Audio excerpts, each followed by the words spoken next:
Good morning everyone, आप सभी का बहुत बहुत स्वागत है इस चैनल में जिसका नाम है संजीव सर फिजिक्स। आज हम सब करने वाले हैं ये छोटे छोटे टॉपिक पर डिस्कशन और डेरिवेशन।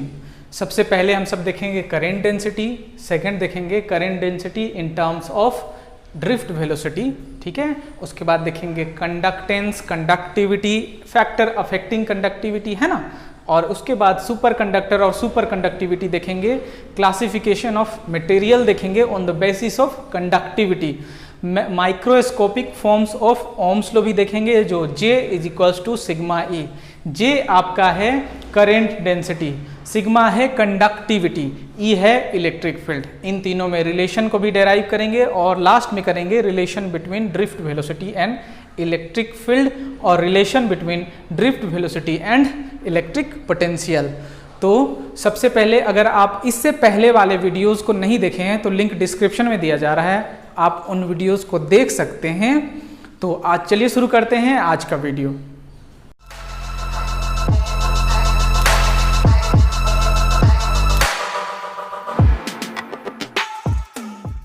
इस वीडियो में हम सब बात करने वाले हैं इन सब टॉपिक्स के बारे में। जैसे पहला हम सब देखेंगे करेंट डेंसिटी। ये करेंट डेंसिटी है क्या? करेंट डेंसिटी, सो ये current per unit area of cross section है ना। इसको डिफाइन करते हैं amount of current which is electric current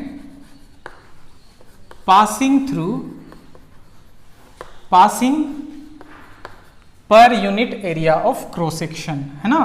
per unit area of cross section of the conductor और ऑफ द वायर, है ना, ऑफ द कंडक्टर और वायर। हम सब कंसिडर करते हैं एक कंडक्टर जिसका एरिया ऑफ क्रॉस सेक्शन है A।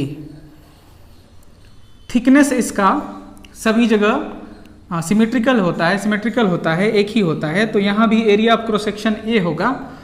तो यहाँ से जितना करंट पास करेगा, ठीक है ना, जितना करंट इस यूनिट एरिया से पास करेगा वही होगा आपका current density. So current density को हम सब लिखेंगे करंट डेंसिटी, इसको डिनोट किया जाता है जनरली J से, है ना। करंट डेंसिटी कैपिटल J से इसको डिनोट किया जाता है। सो करंट डेंसिटी J हो जाएगा आपका अमाउंट ऑफ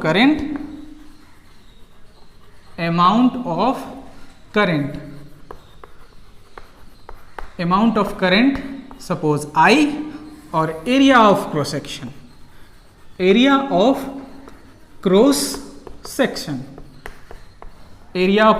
है A। So J is equals to हो जाता है I बाय A। ये है आपका करंट डेंसिटी। ये कैसा क्वांटिटी है? तो ये क्वांटिटी है वेक्टर। क्यों? इसके पीछे भी कारण है। क्वांटिटी है वेक्टर क्योंकि इसका डायरेक्शन होता है ना, बिकॉज इट हैज डायरेक्शन। इसका डायरेक्शन होता है किधर? एकदम सेम डायरेक्शन ऑफ करंट, जिधर करंट का डायरेक्शन होता है उसी डायरेक्शन में करंट डेंसिटी होता है ना। So direction of current density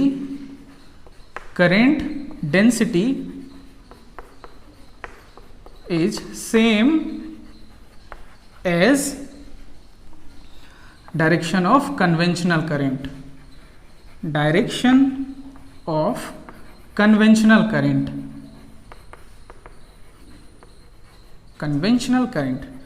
मतलब कन्वेंशनल करंट का जो डायरेक्शन होता है वही करंट डेंसिटी का भी डायरेक्शन होता है, ठीक है।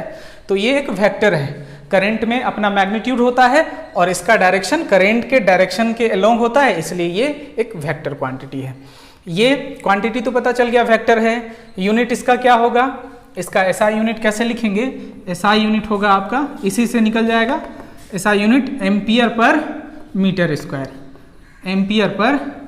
स्क्वायर, ठीक है। करंट का हो गया एम्पियर और एरिया ऑफ क्रॉस सेक्शन का होता है मीटर स्क्वायर। आप डायमेंशन भी निकाल सकते हैं इसका, डायमेंशन उससे भी निकल जाएगा। डायमेंशन कैसे निकालेंगे? डायमेंशन, डायमेंशन निकालेंगे। करंट का क्या होता है? करंट को A लेते हैं और एरिया को L स्क्वायर लेते हैं, ठीक है। इसको स्टैंडर्ड फॉर्म में लिखेंगे तो क्या लिखेंगे?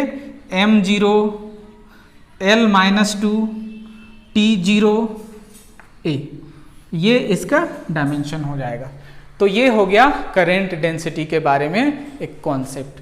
अब हम सब देखेंगे करंट डेंसिटी और ड्रिफ्ट वेलोसिटी में रिलेशन क्या है। तो वो भी हम सब पहले डेरिवेशन कर चुके हैं। करंट डेंसिटी और करंट का एक्सप्रेशन हम सबको पता है ड्रिफ्ट वेलोसिटी के टर्म में, है ना।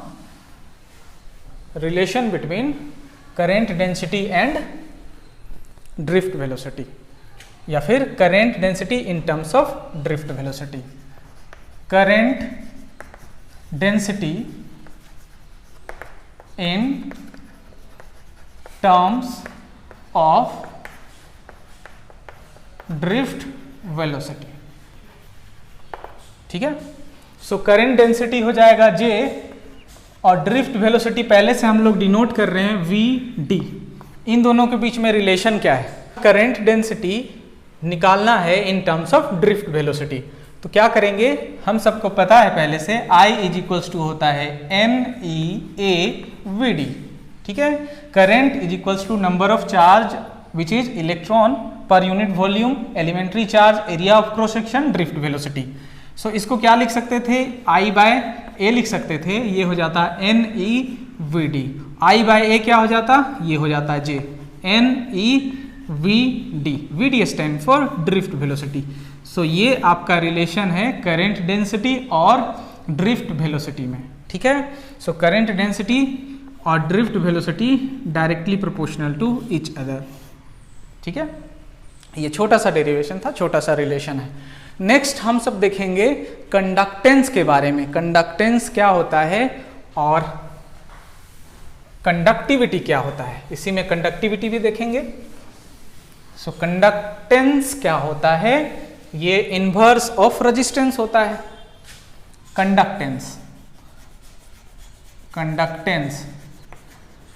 कंडक्टेंस को S या फिर G दोनों सिंबल से डिनोट किया जाता है, या तो S से या तो G से। तो आप G से आप इसको डिनोट कर सकते हैं। The reciprocal of resistance is the conductance. मतलब कंडक्टेंस क्या है? रेसिप्रोकल ऑफ रेजिस्टेंस है। G से डिनोट करते हैं हम सब। 1/रेसिस्टेंस या फिर 1/R। G 1/R। ये आपका है क्वांटिटी। कैसा है? क्वांटिटी है स्केलर, ठीक है। स्केलर है। SI यूनिट क्या हो जाएगा? SI यूनिट हो जाएगा इसका ओम इनवर्स। ओम इनवर्स को महो भी लिखते हैं, ठीक है। और ओम इनवर्स को ये सब हो सकता है। ओम के उल्टे करके लिख सकते हैं, है ना। ओमेगा को उलट के लिख सकते हैं, या फिर लिख सकते हैं साइमन। ये स्मॉल में जाएगा और कैपिटल में इसका डिनोट करेंगे साइमन, ठीक है। Ohm inverse is Simon. Ohm inverse या महो या फिर ओमेगा को उल्टा करके लिख सकते हैं, या तो साइमन, ठीक है। इसका डायमेंशन भी हम सब निकाल सकते हैं। डायमेंशन, अगर रेजिस्टेंस का डायमेंशन पता है तो कंडक्टेंस का भी निकल जाएगा। रेजिस्टेंस का क्या होता है?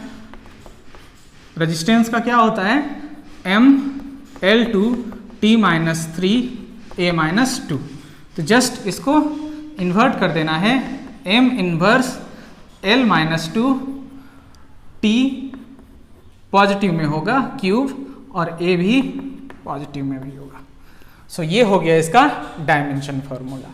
ये तो हो गया कंडक्टेंस। अगर यहीं पर कंडक्टिविटी को डिफाइन करना पड़ता तो ये भी बहुत आसान होता। Inverse of resistivity. Conductivity sigma से डिनोट करते हैं, ठीक है। सो कंडक्टिविटी को कैसे डिफाइन किया जाएगा, रेसिप्रोकल ऑफ रेसिस्टिविटी। रेजिस्टिविटी का दूसरा नाम है स्पेसिफिक रेजिस्टेंस, पुराना नाम स्पेसिफिक रेजिस्टेंस है, ठीक है। Reciprocal of resistivity rho is known as conductivity, ठीक है, conductivity. So sigma is equals to 1/ρ। तो ये तो फॉर्मूला हो गया, लेकिन इसका यूनिट एसआई यूनिट क्या लिख सकते हैं, एसआई यूनिट क्या लिख सकते थे, इसका एसआई यूनिट हो जाता 1/ओम मीटर, इसका ओम मीटर होता है। सो ओम इनवर्स मीटर इनवर्स, ठीक है, और ओम इनवर्स को लिख सकते हैं साइमन, तो साइमन पर मीटर भी लिख सकते हैं, ठीक है। सो ये कंडक्टिविटी हो गया। डायमेंशन कैसे निकालेंगे, इसका डायमेंशन भी निकाल सकते हैं। फिर से अगर रेजिस्टेंस का डायमेंशन आपको पता हो तो क्या करना है, डायमेंशन में 1/ρ का निकालना है। रो का यूनिट क्या होता है, ओम मीटर। सो ओम का क्या होता है, अभी हम सब देखे हैं, ओम का m, रेजिस्टेंस का m L स्क्वायर T-3a-2 होता है, और यहाँ मीटर भी है, मतलब एक L होगा। तो इसको क्या लिख सकते थे, इसको लिख सकते थे m इनवर्स L क्या हो जाता -3, ठीक है, और ये T क्या हो जाता +3, और A हो जाता आपका प्लस में। सो ये हो गया डायमेंशन। क्वांटिटी स्केलर होगा ये, है ना, क्वांटिटी स्केलर होगा। कैसा क्वांटिटी होगा, स्केलर क्वांटिटी होगा। सो ये हो गया आपका कंडक्टेंस और कंडक्टिविटी के बारे में फुल आइडिया। अब हम सब लगे हाथ ये भी देख लेते हैं कि material, conductivity of material on the basis of classification of material on the basis of conductivity, है ना, classification of material on the basis of conductivity.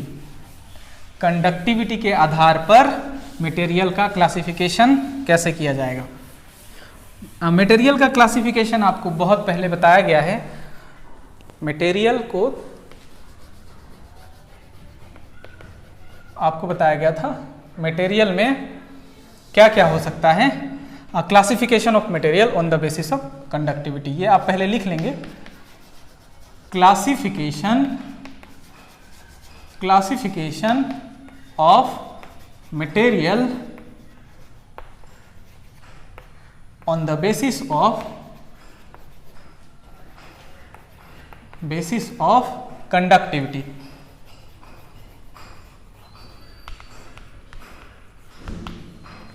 Conductivity के बेसिस पर मटेरियल का क्लासिफिकेशन। तो मटेरियल का क्लासिफिकेशन होगा या तो कंडक्टर होगा, या तो सेमीकंडक्टर होगा,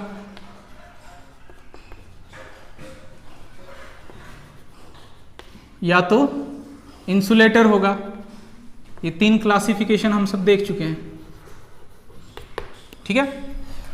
कंडक्टर क्या होंगे, कंडक्टर की कंडक्टिविटी क्या होगा, पहले हम सब देखते हैं कंडक्टर। कंडक्टर क्या होगा, द मटेरियल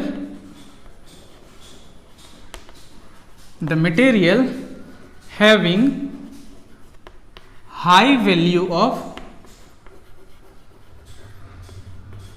कंडक्टिविटी,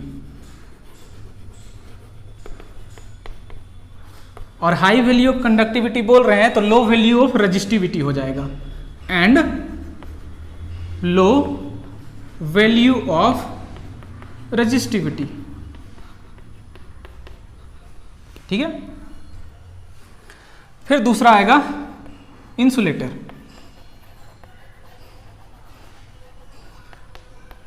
इंसुलेटर क्या बताएंगे, हाँ, कंडक्टर का एग्जाम्पल क्या हो सकता है, कंडक्टर का एग्जाम्पल क्या हो सकता है, यहाँ एग्जाम्पल पहले आप दे सकते हैं, एग्जाम्पल दे सकते हैं कंडक्टर का। एग्जाम्पल है सिल्वर, एल्यूमिनियम, कॉपर, ठीक है, और भी बहुत सारे मेटल, ठीक है, ऑल मेटल्स, ठीक है, ऑल मेटल, जितना मेटल है ना सारे कंडक्टर होते हैं ग्रेफाइट को छोड़कर। ग्रेफाइट नॉन कंडक्टर है, पर ग्रेफाइट क्या है, वो इसमें नहीं आता है, आपका मेटल में नहीं आता है, ग्रेफाइट मेटल में नहीं आता है, ठीक है, नॉन मेटल में आता है, फिर भी वो कंडक्टर है। दूसरा क्या है, इंसुलेटर। इंसुलेटर को कैसे डिफाइन कर सकते हैं, जस्ट इसके अपोजिट आप लिख सकते हैं, जस्ट इसके अपोजिट, ठीक है। Does material having low value of conductivity, तो यहां रजिस्टिविटी के टर्म में भी लिख दिया जा रहा है low value of conductivity and, ठीक है, high value of resistivity, high value of resistivity, ठीक है। लो वैल्यू ऑफ कंडक्टिविटी कहने का मतलब जीरो भी हो सकता है, कंडक्टिविटी जीरो भी हो सकता है। आइडियल इंसुलेटर वो है जिसकी कंडक्टिविटी जीरो है, ठीक है, यहां आप लिख सकते हैं आइडियल इंसुलेटर बोलता तो कंडक्टिविटी जीरो,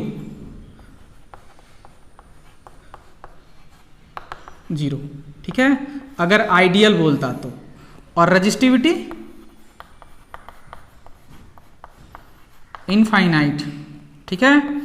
आइडियल के लिए, आइडियल इंसुलेटर की कंडक्टिविटी जीरो होगी और रजिस्टिविटी इनफाइनाइट होगी। उसी तरह आइडियल कंडक्टर कौन होगा, जिसका कंडक्टिविटी इनफाइनाइट हो जाएगा। आइडियल कंडक्टर अगर बोला जाए तो इसमें इनफाइनाइट कंडक्टिविटी और क्या हो जाएगा, लो वैल्यू ऑफ रजिस्टिविटी, मतलब जीरो रजिस्टिविटी, ठीक है। सो कंडक्टर आइडियल होंगे जब उनका कंडक्टिविटी इनफाइनाइट होगा और रजिस्टिविटी जीरो होगा, और इंसुलेटर आइडियल होंगे जब उनका कंडक्टिविटी जीरो हो जाए और रजिस्टिविटी इनफाइनाइट हो जाए। थर्ड है semiconductor.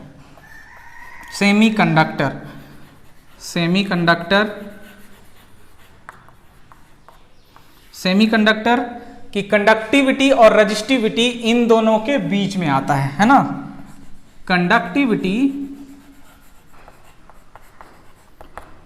And resistivity of semiconductor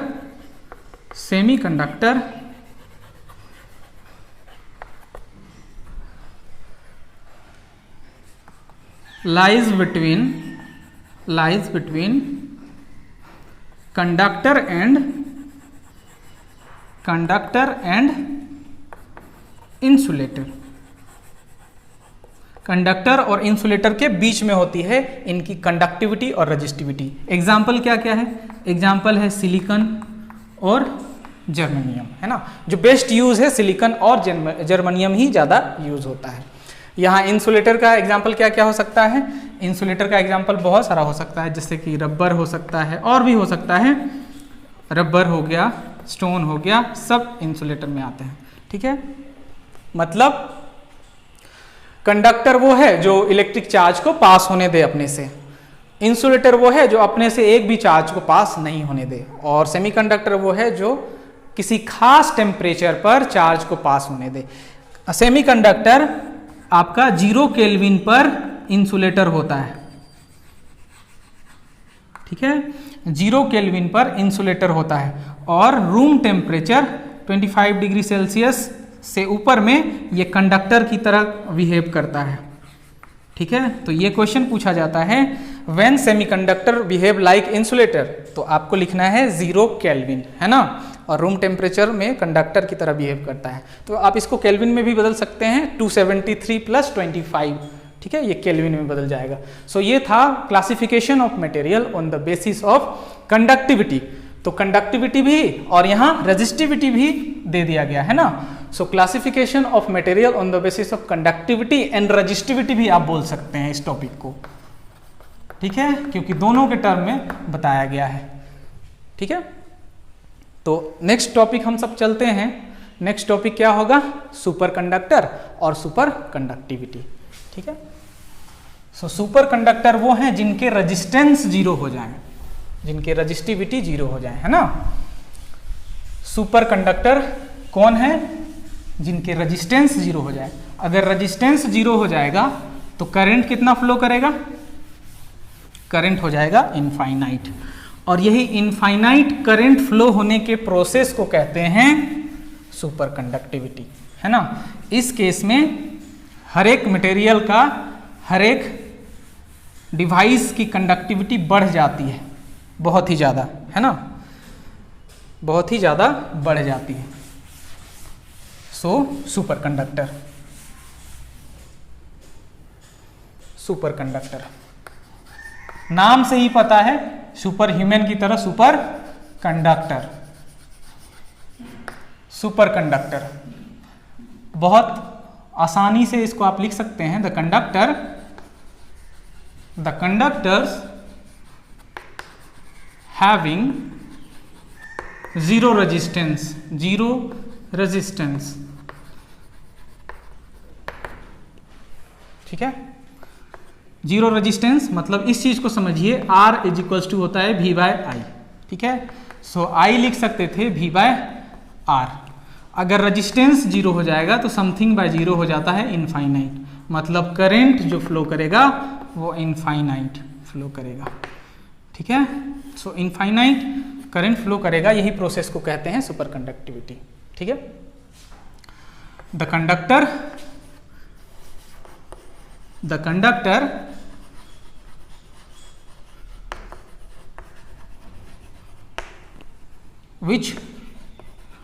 which shows superconductivity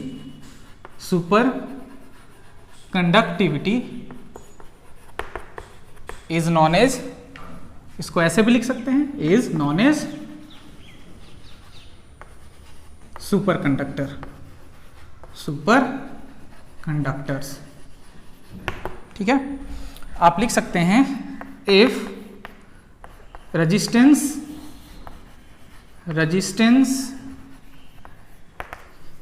of a wire becomes 0, then infinite amount of current flows through it. This process of flow, infinite current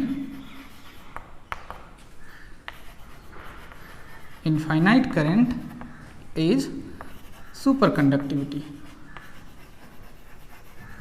is known as superconductivity, and the conductor which show superconductivity is superconductor. Next लिखेंगे superconductor is only ideal concept. Superconductor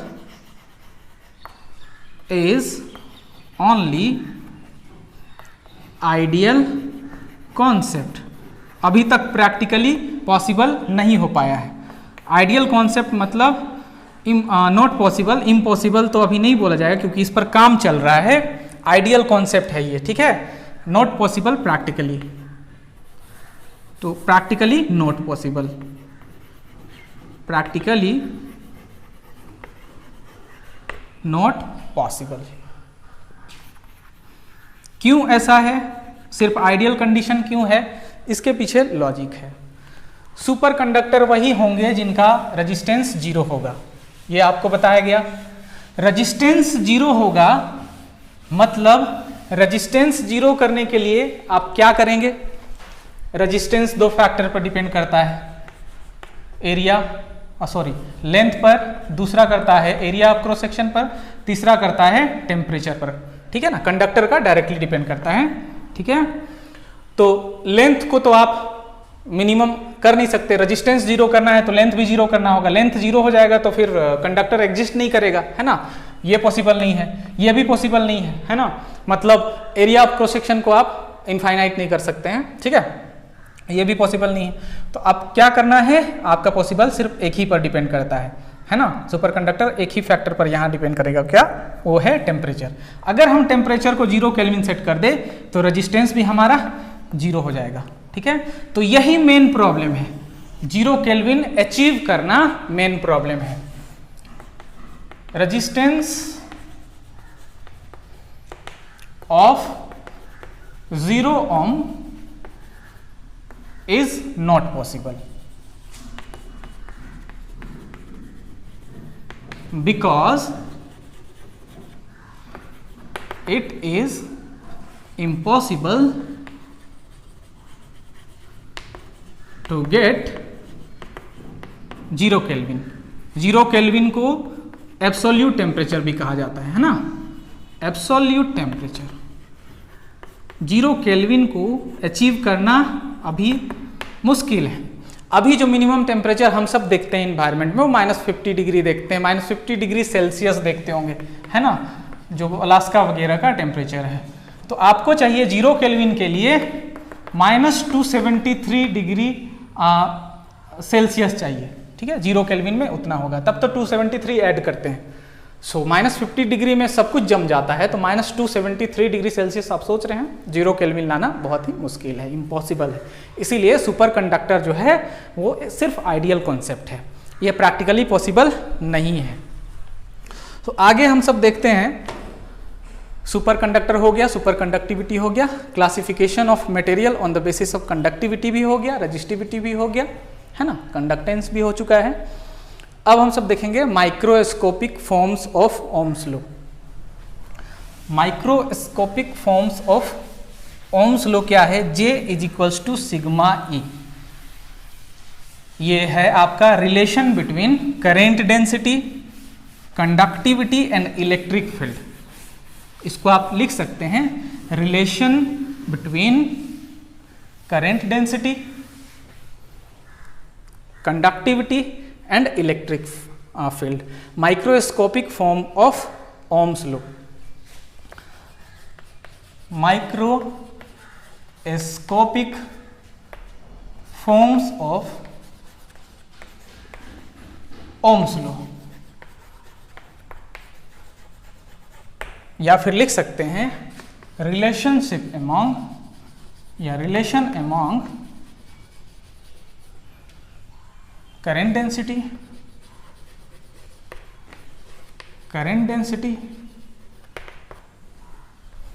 conductivity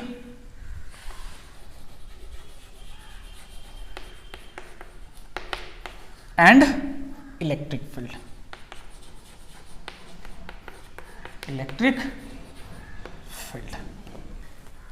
इस relation को achieve करने के लिए हम सबको पहले से पता है I = NEA/VD, है ना। इलेक्ट्रिक करंट = ये हम सब डिराइव कर चुके हैं पहले के वीडियो में। अब पहले के वीडियो को भी आप देख सकते हैं, इससे पहले के वीडियो को भी, है ना। Number of charge carriers per unit volume, elementary charge, area of cross section, drift velocity. और ड्रिफ्ट वेलोसिटी का भी रिलेशन हम सब डिराइव कर चुके हैं, E relaxation time by mass of electron, ठीक है। Elementary charge, electric field, relaxation time, mass of electron. So यहाँ आप इसको रख देंगे I = NEA और VD के जगह में E/τ/m हो जाएगा। सो I = हो जाएगा NE²A E/τ/m, ठीक है। इसको लिख सकते थे आई बाय ए, ठीक है। तो ये क्या हो जाता है n E square E tau by m. So I by A क्या होता है, आई बाय ए होता है current density J, n E square E tau by m, ठीक है। अब इसको क्या करना है, आप इसको एक बार यहां लिखें, J is equals to N E square E tau by M. हम सब रजिस्टिविटी निकाल चुके हैं m by N E square tau, ठीक है। ये हम सब निकाल चुके हैं रिलेशन। तो यहां क्या है, इसको आप इन्वर्ट करके लिख सकते थे। क्या लिख सकते थे, N E square tau by M, ये अलग कर दें और ये, ठीक है। तो ये इतने के जगह में तो ये 1 बाय सिग्मा हो जाएगा, ठीक है ना, 1 बाय रो हो जाएगा, ठीक है। सो ये 1 बाय रो और ये आपका बचा ई। 1 बाय रो क्या होता है, 1 बाय रो होता है conductivity, 1 by resistivity conductivity sigma, ठीक है। सो ये आपका आ गया microscopic form of Ohm's law, J is equals to sigma E, है ना, J is equals to sigma E, current density, conductivity और इलेक्ट्रिक फील्ड में रिलेशन। अब हम सब लास्ट डेरिवेशन की ओर बढ़ रहे हैं। लास्ट डेरिवेशन भी बहुत इजी है, बहुत ही सिंपल है। Last derivation, relation between drift velocity and electric field और इलेक्ट्रिक पोटेंशियल, दोनों का अलग अलग है, छोटा छोटा डेरिवेशन है। Relation between drift velocity and electric field, relation between, ये आपको एग्जाम में बहुत काम आएगा, न्यूमेरिकल में बहुत काम आएगा। Relation between drift velocity and electric field E, है ना। ड्रिफ्ट वेलोसिटी डिनोट करते हैं VD से और इलेक्ट्रिक फील्ड को E से, ठीक है। सो I इज इक्वल्स टू होता है NEA VD, ठीक है। और I बाय A इसको आप लिख सकते थे NEVD, ठीक है। I बाय A हो जाता J और NEVD लिख सकते थे, ठीक है। अब इसको क्या करना है, आप इसको लिख सकते थे drift velocity J by NE और J is equals to sigma E, अभी हम सब निकाल चुके हैं, और ये NE। सो ये ड्रिफ्ट वेलोसिटी हो गया आपका सिग्मा और ये हो गया इलेक्ट्रिक फील्ड NE, ठीक है। सो ये रिलेशन ड्रिफ्ट वेलोसिटी और इलेक्ट्रिक फील्ड में है। और drift velocity and electric potential में क्या लिखते हैं, drift velocity and electric potential. Electric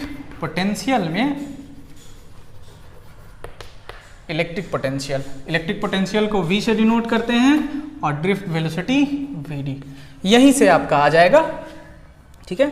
VD हम सब ला चुके हैं, drift velocity sigma E by NE, ठीक है। यहाँ से नहीं, आपका आ जाएगा ये I वाले टर्म से आएगा, I वाले टर्म से आ जाएगा, ये टर्म से आपका आ जाएगा, ठीक है। और ये टर्म आपका अगर लिखना चाहते I is equals to NEA VD, so इसको आप VD लिखना चाहते तो लिख सकते थे I बाय NEA और I इज इक्वल्स टू होता है V बाय R NEA, ठीक है। सो ये आपका हो जाता ड्रिफ्ट वेलोसिटी, पोटेंशियल, ठीक है, NEA और आपका रेजिस्टेंस। सो ये रिलेशन हो जाता। सो आई होप कि ये वीडियो आपको पसंद आया होगा, सारा डेरिवेशन समझ में आ गया होगा। बहुत ही इजी था ये डेरिवेशन, बहुत ही इजीली तरीके से आपको बताया गया। अगर आप इस चैनल पर नए हैं तो आप इस चैनल को सब्सक्राइब कर सकते हैं, अपने दोस्तों के साथ इस चैनल को शेयर कर सकते हैं, इस वीडियो को शेयर कर सकते हैं। Thank you so much for watching this video.